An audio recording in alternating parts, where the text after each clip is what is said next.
Welcome to another episode of the Full Crew Newscast. I am your host, Rex Alexander, Infrastructure Ambassador for Autonomy Global, broadcasting today from EAA AirVenture 2026 in Oshkosh, Wisconsin. This is episode 82 of the Full Crew, and today's theme is tech policy. We'll be discussing the latest AI policies, supersonic noise policy in the U.S., and drone policy as it applies to the recent FIFA World Cup games held here in the United States. Before I introduce our crew, I would like to make sure that we thank our sponsors. Full Crew always sponsored by LiveU, and today sponsored by Airspace Link and Viasat. Now for today's guest that we'll be introducing, and they'll give you a 30-second life history. First up is Erika Carrasco. Thank you. I'm Erika Carrasco, a partner at MLT Aitkins in our advocacy group based in Calgary, Alberta, Canada.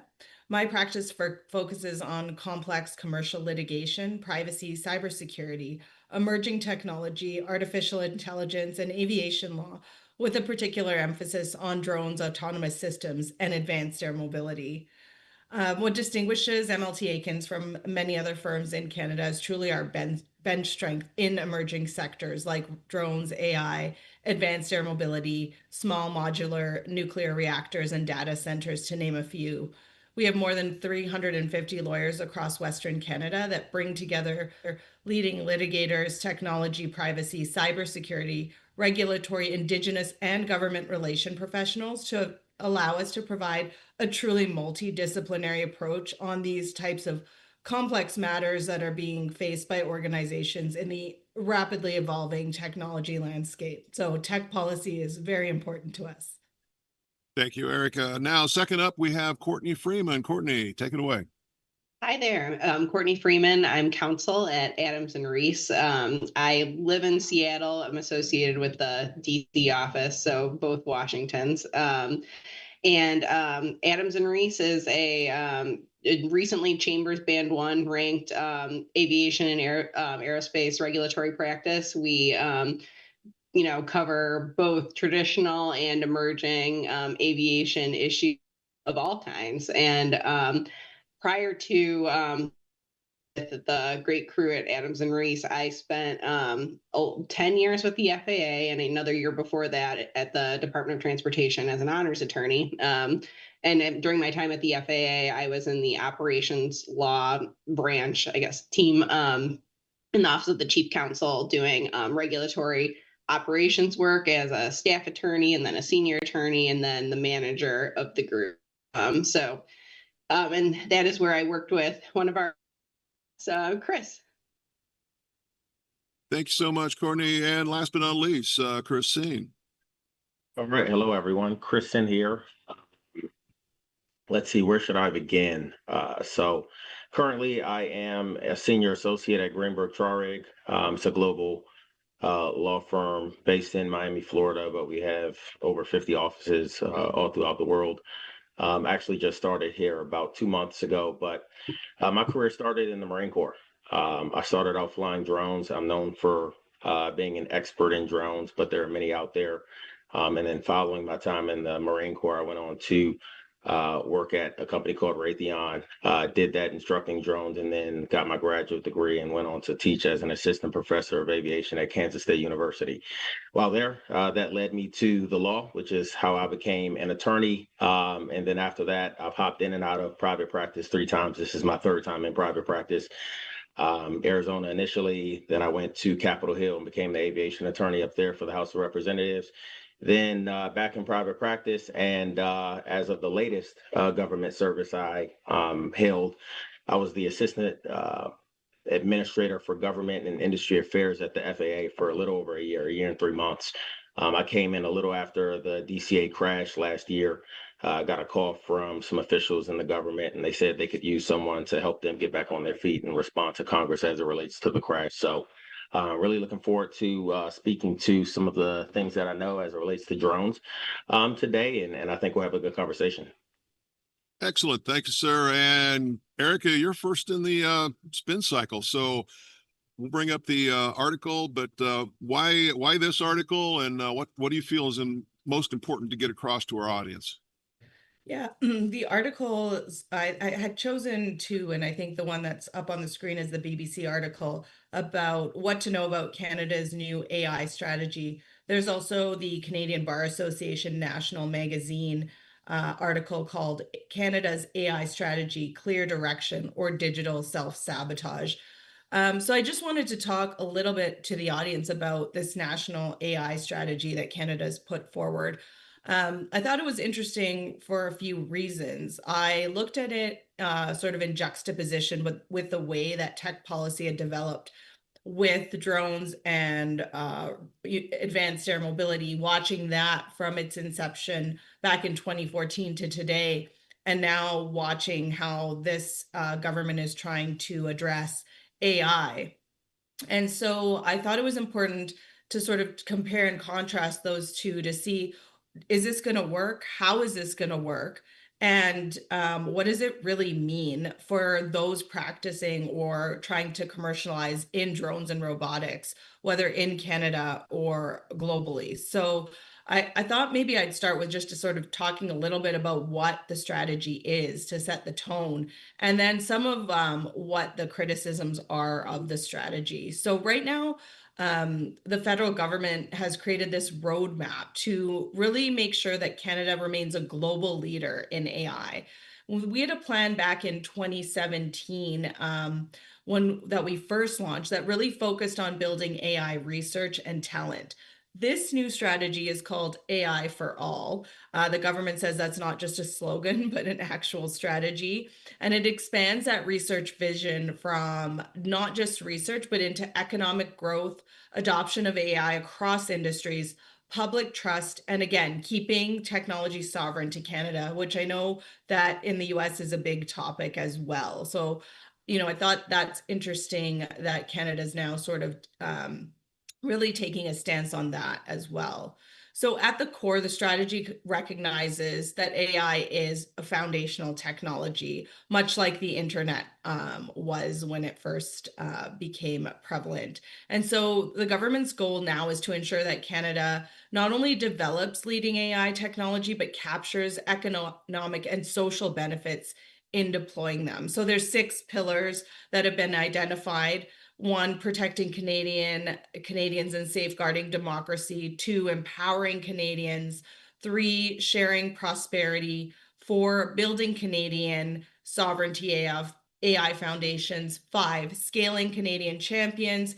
And 6, building trusted global partnerships.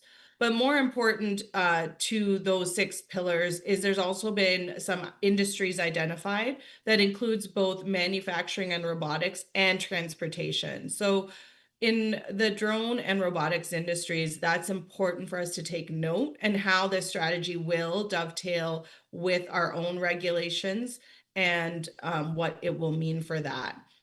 So, moving on to this, obviously the key takeaway is that the strategy is about positioning Canada as a driver in the AI economy. But we see these common themes of building trust, developing capabilities in the robotics and drone industry. There's still that issue and those hurdles and gaps that need to be overcome. And so when you look at that, if you now start comparing, we have regulations, we have laws in place for drones. The robotics industry is evolving together with AI and doesn't have as many regulations in Canada, but we've watched as Canada regulates the drone industry from visual line of sight into beyond visual line of sight, low risk, and where we're going now with some consultation on remote ID and other topics. And you see that while this strategy is not legislation and isn't binding or creating any kind of adverse consequences on those who don't follow it, that it is trying to enable technology to drive as opposed to legislation driving. And then the question becomes, as the CBA article refers to, is this clear direction, or is this some kind of self-sabotage where there is no direction for anyone to move forward? You also see a common theme that we see in the robotics and drone industry, which is a start with the good use policies, right? So how can AI be used in the healthcare system? How can it be used to level the playing field for good? And that's similar to when we hear about drones for good, right? When we're talking about drones for first responders and things of that nature, that really seems to be driving and wanting to be the focus of creating social acceptance and public trust. But the real gap here that I see for all of these industries, whether strategy or legislation, is that it still hasn't addressed what will happen in the interim. So right now we still have a gap in investment. That's a huge issue, whether it's for any of the pillars that the strategy talks about. We still have a gap in talent. So we're still having graduates, post-secondary graduates coming out with technology degrees, software development degrees that can't get jobs because AI has created this uncertainty about whether we need those individuals or not. And so while we have a strategy that proposes to address this in the future, it doesn't really address the gap in the interim. And so there's still a lot of questions about that. And they talk about educating the public confidence and trust. But there's still, again, that large gap between those who really don't know enough about data collection, data centers, AI, deep fakes. So yes, we can start doing that and we have to. But in the interim, how do we address the fact that there is a large population worldwide, I would say, in North America, certainly, that doesn't understand what drones are being used for, what AI is being used for. We're still only hearing from the media about the bad use cases. So again, those are questions that I wonder about with either strategy or regulation. And just to sort of close off of where these articles kind of leave off is, they talk about where Canada had legislation on the table and then didn't pass it. What we're left with now is much like what the US typically has in its place now, is no sort of one place, one regulation, one set of rules for AI or for even drones for that matter, but rather it's a patchwork of state and provincial legislation. In Canada, patchwork of other pieces of legislation that companies are going to have to be very aware of many different sorts of regulations in order to know if they're complying.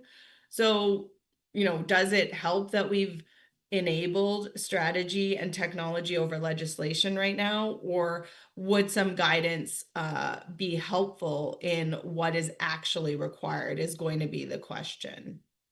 So I think that's really the crux of the article, Rex. No, it was a good article. It's interesting read. I like the one line in there, 3 specific items: light, tight, and right. And they only got light right. Yeah. So, and I live in that space in the electric aviation world and eVTOL world, advanced air mobility. Technology is outpacing policy every day of the week, and I think AI is even faster than what we are. So, yeah, keeping up is huge. So I'll open it up to Courtney or Chris. If you guys want to have any comments on the AI piece, please jump in.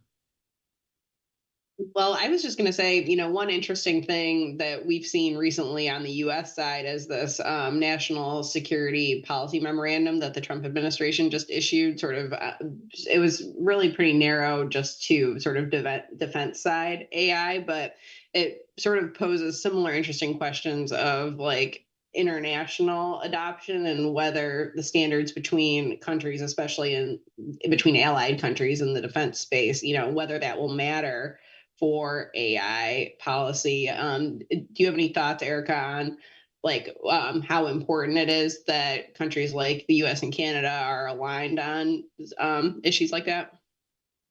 Yeah, I think that it was interesting that it was the strategy was really silent on that specifically. It did, one of the pillars was talking about partners and how do we, achieve trusted partners while maintaining sovereignty.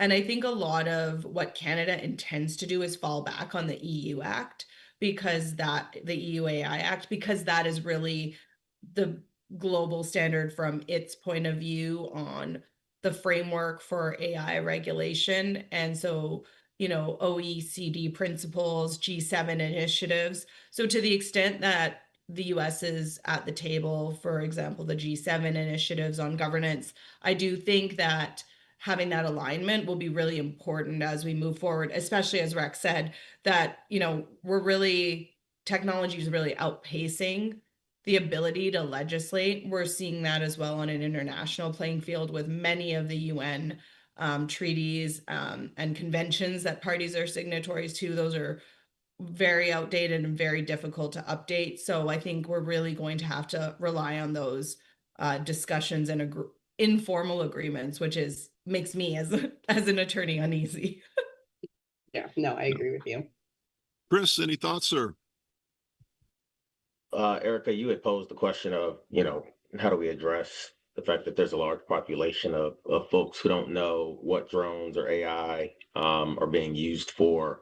It had me thinking about, the legislative and regulatory piece versus the use cases, and how, in my opinion, drone regulation and legislation has been slow over the decades, whereas AI has somewhat come after drones to a degree, but the degree of legislation and regulation is just through the roof right now. And of course, that's for a number of reasons. There's certain constraints on the drone side that really limit the proliferation of the operations. But would love to flip that question on you as to how you think we could address, um, uh, educating the general public as to what those uses are, both in drones in general as well as AI. Yeah, I mean, I really appreciated the strategy's recognition that this begins with early childhood. In some of my international meetings and conferences, hearing about what's happening in a lot of other countries, which is that children in their primary school learning are learning about AI, deep fakes, how to understand whether something's real or AI generated, receiving information and training on social media use, chatbot use. To me, that's so critical. That's like a critical component of education. I would love to see that curriculum adopted immediately. I realize that when you're rolling out curriculum in such a fast fashion, that you need to be careful about how you're going about it because things are changing so rapidly. But I think that's a starting point. And I really do think that if the governments are behind these strategies, then they really do need to promote the good use cases. It was for the first time for me reading this strategy, I didn't realize how many Nobel Prize winners in AI in Canada existed and what influence they'd had on AI. So you're looking at people that have worked on the Google powered AI system are Canadians. The co-founder of OpenAI is Canadian. I didn't know that until I read this strategy, and that's too late in my opinion if that's what we're trying to achieve in terms of promoting not only our own sovereign use of these technologies, but also the good use cases and the successes that are out there. No, excellent information, Erika, and fantastic to bring that to light. I think you're right. Education is one of the cornerstones of getting this understood better in the public's mind. So fantastic to bring that out. So next up, I'd like to bring Courtney. You're on deck. Bring your article up and just, okay, why this particular article and what did you find interesting from it?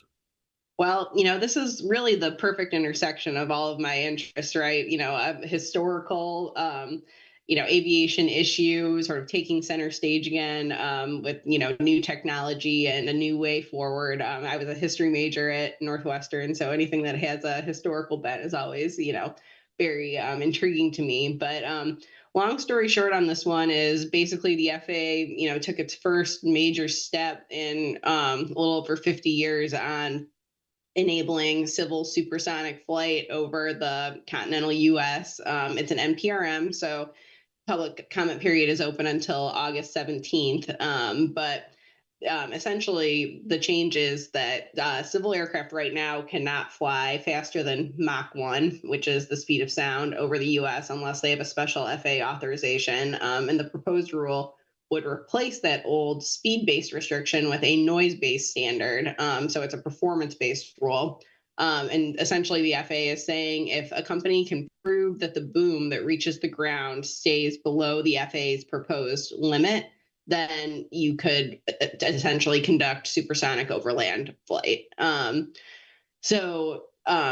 The FAA, through this rule, is proposing to measure how strong the sonic boom is when it reaches people's, homes and the ground and the buildings below, not necessarily where the sound is in the sky. And the historical significance of this is that people, did not like sonic booms back in the 60s and 70s when this was sort of starting to take flight, I guess, back in the day. And so the FAA adopted an overland restriction in 1973 because the community acceptance piece wasn't there and the technology wasn't there because, they didn't know what an accepted safe level for sonic boom exposure was. The technology has changed, and it seems like, the FAA and the administration are both comfortable with the concept that companies could prove that their sonic boom is not going to essentially slam into the ground if the aircraft is flown at the right speed and altitude. The wave sort of bends back upward into the atmosphere. And so the key will be sort of demonstrating that to the FAA.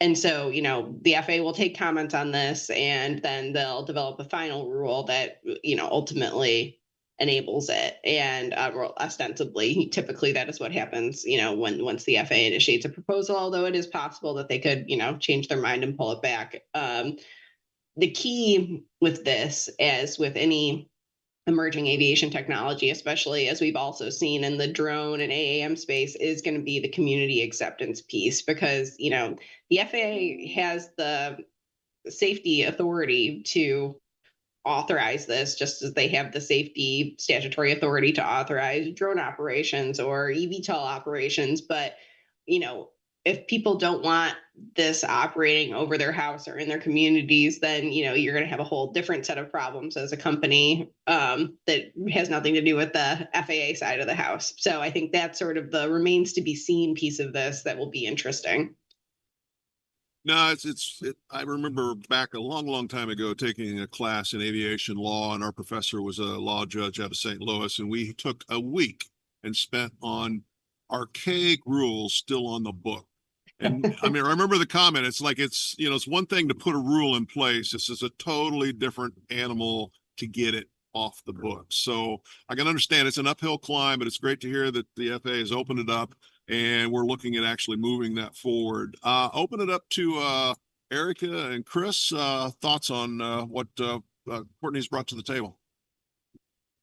Yeah, really interesting article. And, as we're hearing, there's obviously this theme of public trust and community acceptance. I'm curious, does the article or the consultation period touch on that as to how they're going to address that? Something that kind of jumps out to me is that does the public understand the difference between Mach 1 and, different speeds? And, is their concern not only sound, but safety, despite, the safety not being the issue? So those were the things that kind of came to mind is how is the FAA going about addressing the community acceptance piece today, as opposed to in 1973?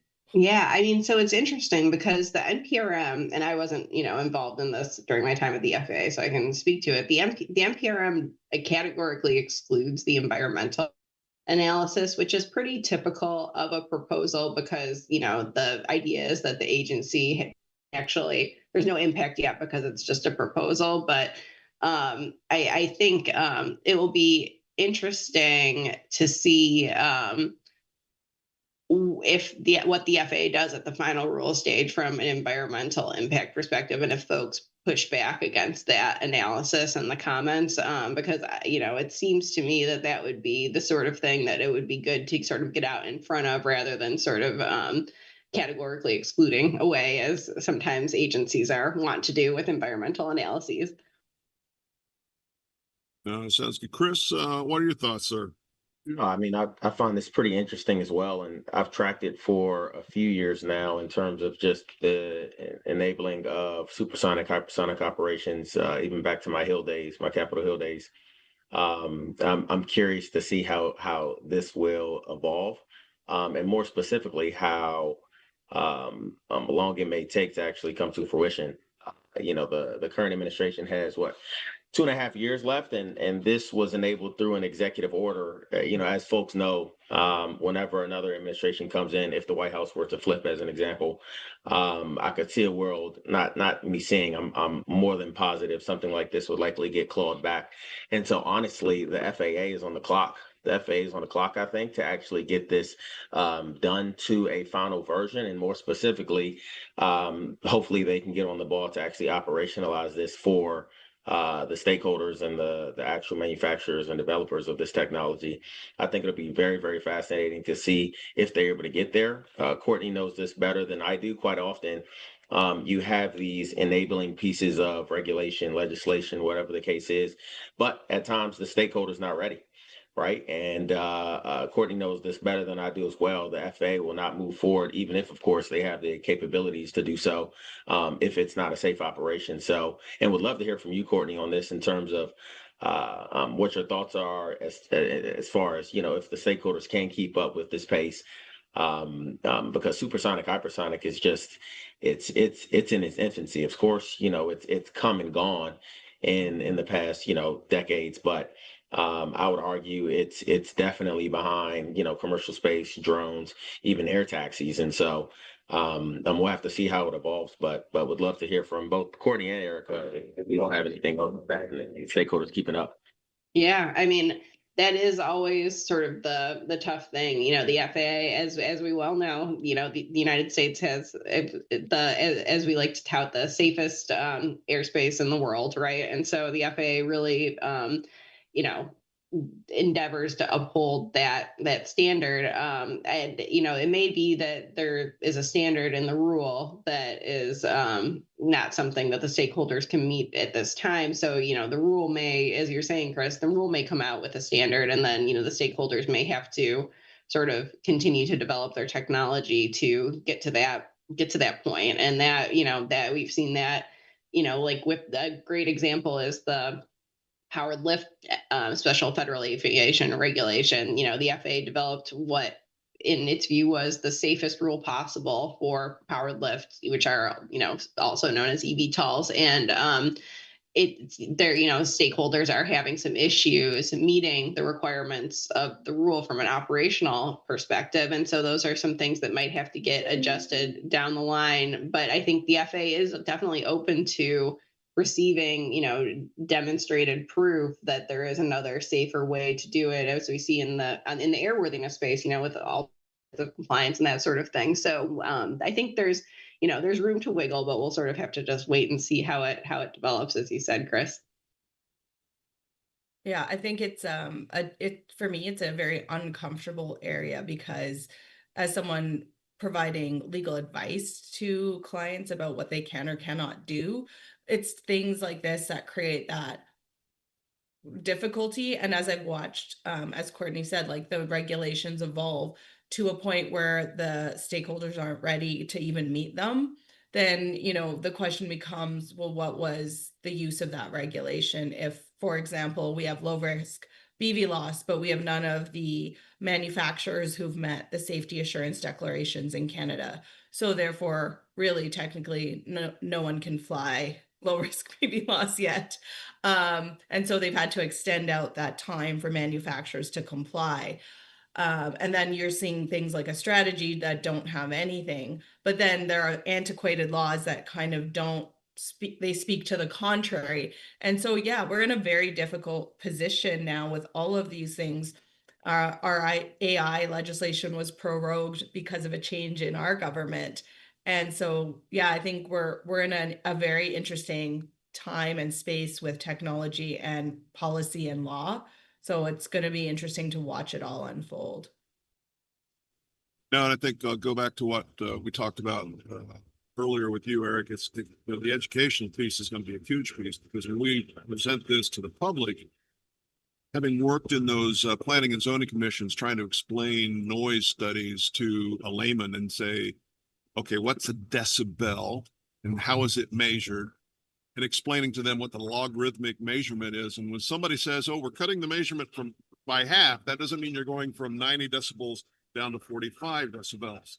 So there's a challenge, I think, also in this. And then, as you said, Courtney, when we're looking at, okay, what is the scale that I am being measured against? We're going from a speed to a pressure. How is that measured? And if I don't pass, what do I have to do to pass? And where's the threshold? So there's a lot of education, I think, there on several different parties. So, Courtney, great article and good insights. Thank you. Yeah.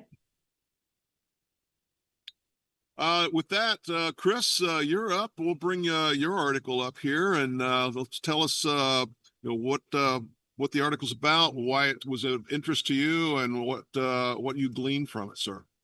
Sure. So my article is on drones and counter drones at the 2026 FIFA World Cup. There was a lot that happened regarding drones and counter drone operations during the FIFA World Cup, and we can definitely get into a little bit of a hot wash after I go into my opener. But before we do so, I'll get into how it actually.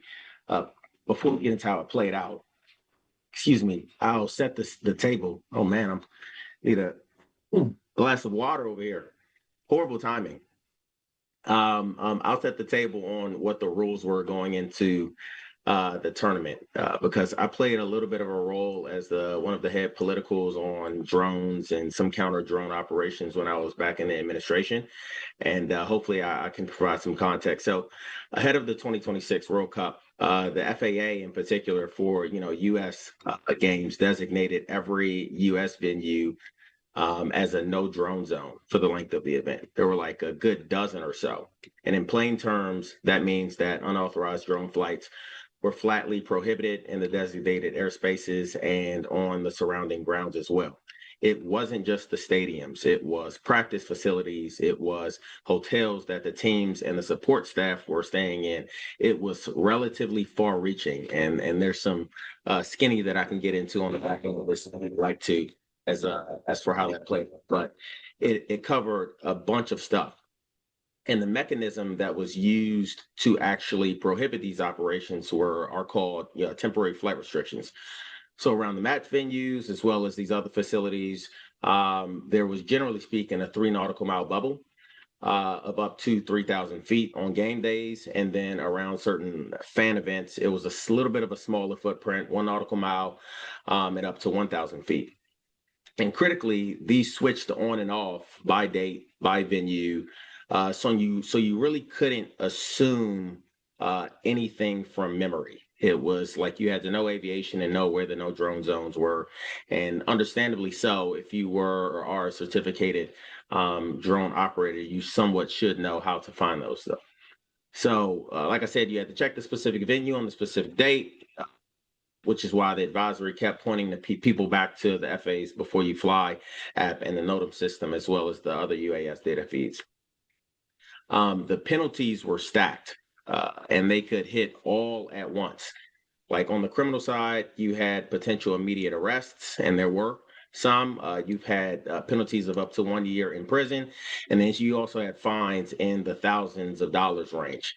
And then separately on the civil side, there were other violation penalties in the tens of thousands as well. You could, of course, get your pilot certificate revoked and a few others. But on top of that, the drone itself could be intercepted, it could be grounded, it could be seized. There were a lot of implications as to these restrictions.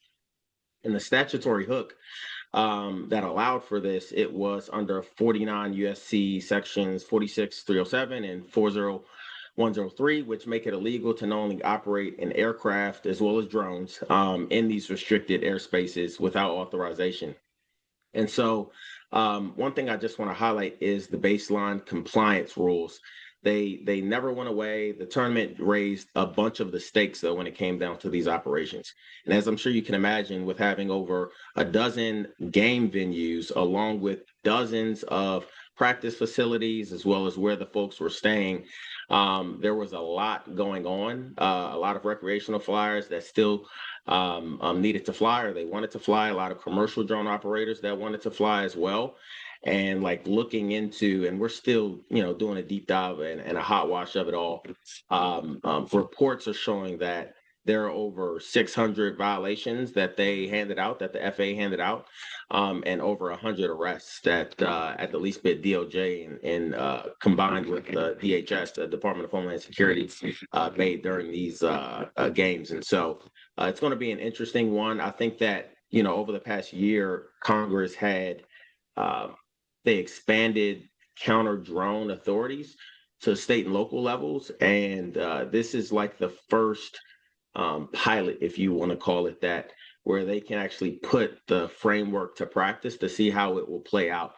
I don't know if it's necessarily going to be a good or bad thing. We'll have to see out of those 600 plus, how many of them were actually legitimate. It's funny looking back at my days at the FAA. There were stories and reports of the government taking down its own drones, which is a funny story. It's kind of sad when you think about it, but I know this is being recorded, so let me not get myself in too much trouble. But in all, it's just an interesting thing to look at and think about and see that, with this being the framework, 600 plus violations in a matter of just a few weeks. I'm curious to see how it's going to be when it gets expanded out to all 50 states. The hundreds or thousands of police departments and public safety organizations, how they will use these authorities to actually police drone operations. So, No, and I think there's some some regulations out there for public comment right now on critical infrastructure that this is probably going to inform and play a huge role in when we look at, okay, what is critical infrastructure? How far away are we going to stay from it? And what happens if you violate that? So I see a lot coming down the pike. And as you said, I saw reports of 600 to 700 in cases. And I think last count, they said they had 1,600 incursions that they reported on from the FBI. So very interesting. And I feel sorry for anybody that didn't know and just happened to be in the wrong place at the wrong time. But I'll open it up. Erika, you're first on giving comments on Chris's article. Yeah, I think that those are common issues that we're seeing across the globe on critical infrastructure and these types of large scale events, dovetailing with, defense strategies and counter drones. I actually think that piece needs to move also a little bit faster. We have a lot of clients in that space that would really benefit from the ability to not only right now, drones as first responders is taking priority, but I think critical infrastructure should also be up there. And it doesn't really have that same good use case yet that I feel like it should. And the other point that you mentioned were those the unfortunate people that maybe didn't know. And I think that comes back to, again, that there's still this very big perception, and especially now that we've made the leap to low risk BVLOS regulations in Canada, that flying a drone is no big deal. So there's still a lot of that misunderstanding of the dangers and the risks that it can cause with manned aviation, as well as commercial flights, as well as the public public infrastructure, critical infrastructure, big events like this. There is a misunderstanding. So I do, again, think these are all really interesting areas that will follow and have relationships with one another, not just in drones, but in technology generally. So yeah, very curious how we're going to protect our data centers, how we're going to protect all of these different things we're building within our own borders that are so important. Good point. I agree. Looking at things globally, I'd like to think that it was really, I mean, look, it's been around for some time, but it's definitely elevated to a bit of an unprecedented level in terms of like the weaponization of drones and how it's really become a fear factor for folks. Unfortunately, of course, as I'm sure you all know, we recently lost more service members to additional drone strikes overseas, and it really shows you like the unfortunate capabilities that these things have. And now with that, of course, the U.S. government at the least bit, and many other governments as well, are trying to get ahead of it so that they're prepared, because it's kind of hard to, I guess you could say, defend yourself when you're playing on your back heels and trying to catch up to the technology. But um, no, it's an interesting, balancing act as well, because like I think that uh, the enabling legislation and regulation has somewhat lagged behind due to like that fear factor a little bit. Um, and now with the that fear materializing, I'm curious to see how it may potentially like stifle the drone community. I don't think it actually will, but perhaps it might delay things a little bit, unless, of course, the counter UAS side of things catches up. Of course, we have this impending BB loss rule, which I'm extremely excited about, and hopefully they get it across the finish line sooner rather than later. But I can definitely see a world where, with all things happening, the security agencies in the U.S. at the least bit, they try to put a pause on that, because of the potential that the potential risk, should I say, that drones pose. But Courtney, I know this is your backbone as well. You've dealt with this more than I have. Would love to hear what your thoughts are. Yeah, well, a couple thoughts. I think, as we were talking about with 2209 being out for comment right now, obviously that's interesting. And then you've also got the Safer Skies Act, IFR, out for comment right now. And that, I think what I'm hearing most from folks I work with is compliant operators who are concerned, about the possibility that their drone is going to get taken down, even though they're doing everything right. And so I think that is going to be the really interesting thing about how this all plays out, is how do you get that balance between allowing folks who are, just trying to run their business, and folks who are, obviously bad actors. And I think I saw a funny video on like Instagram or TikTok or something of a guy who was a real estate agent who was legitimately just trying. He like wasn't even that close to the stadium, but I think the TFR extended and he wasn't paying good attention, and he was just trying to film his like condo or something that he was listing, and then a whole bunch of federal agents showed up like almost instantly. And it's just, stuff like that. It's gonna be interesting to see how it all plays out, and especially as you mentioned, Chris, with Part 108. It's such an interesting dynamic between the economic folks at the White House and the security folks, right? Because we have the drone dominance order that says, get 108 out at this point, like yesterday, like a year ago, but you also have the very real security concerns from the security agencies, and I have to imagine that's what's sort of kept it on a sort of a slower track at this point. And so, yeah, I am interested. The 12866 meetings will be coming up for that rule at OIRA. It's now at OIRA. It'll be interesting to sort of see what the public is saying about it to the White House as well. I'm sure that will inform things. So thanks, Chris. That was the very interesting topic for sure. Yeah, no, I agree. It's kind of funny too, because when you look at how the conversation around drones has evolved, Yeah. it used to be everything around the drone threat to, manned aircraft, and now it's shifted to the security element. Yeah. Granted, of course, the risk that it poses to manned aircraft has, in my opinion, not changed, but I don't think it's as overblown as people make it out to believe. When I've sat on a few panels in the past, I would always frame the argument this way. Drones have been around for a decent amount of time. Let's just play it safe and say, 10, 15 years in terms of like the drones as we know them today. Mhm. And I'm like, okay, all right, guys, everybody in the audience, how many of you all have ever flown a drone? And many of them raise their hand. How many of you all know the regs as it relates to drones? Many of them raise their hand because it's usually attorneys, but there's literally millions of drones that have been sold in the U.S. on an annual basis. And imagine how much lack of knowledge there is out there, and how many BB loss operations there actually were. We haven't had, at the least bit, until perhaps recently, like a midair like that. Granted, like I said, we may have recently had one. I'm not involved in that mix, but the ultimate point is sometimes this stuff can get overblown. But I definitely don't think that that's the case now, especially when it comes down to the security stuff. And I would even argue I don't think it's overblown either when it comes down to the risk posed to manned aircraft. So I appreciate the opportunity, Rex. No, Chris, thank you.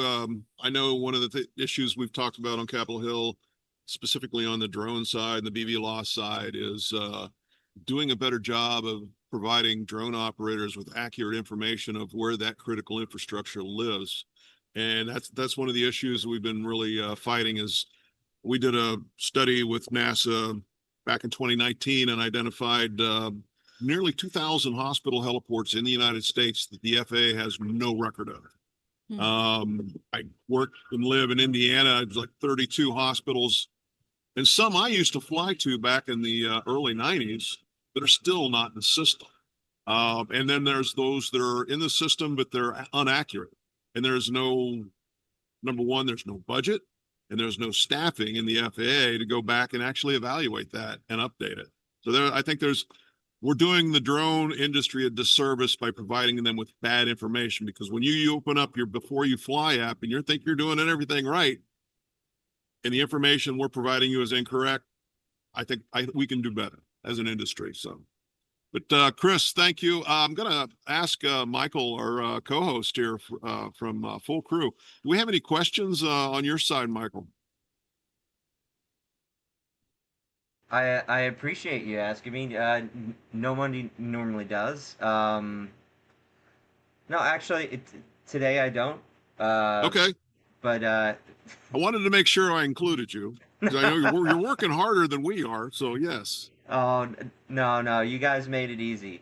I mean, these are topics that are supremely important to discuss and get over the regulatory hurdles. And I really appreciate how everybody put consideration into public perception, because I think that's often not discussed. How do we inform the public enough? And then even if we inform them enough, are they going to be satisfied with that? Maybe the path to actual implementation requires more infrastructure work for them to feel comfortable in the first place. So, yeah. Anyway, we could move on to the end of the show. Rex, so to close it off, feel free to ask everybody how they could get in contact with our guests. Maybe we could just go around the horn. No, sounds good. Starting with yourself. Well, I'm out there everywhere. I run a company called 5 Alpha. You can find me on LinkedIn. I'm fairly prolific there. I also work for Vertical Flight Society and also work with Dawn on several different areas as an ambassador for infrastructure. Probably LinkedIn is probably the best place to find me, but I do several articles for Dawn that go out in Autonomy Global.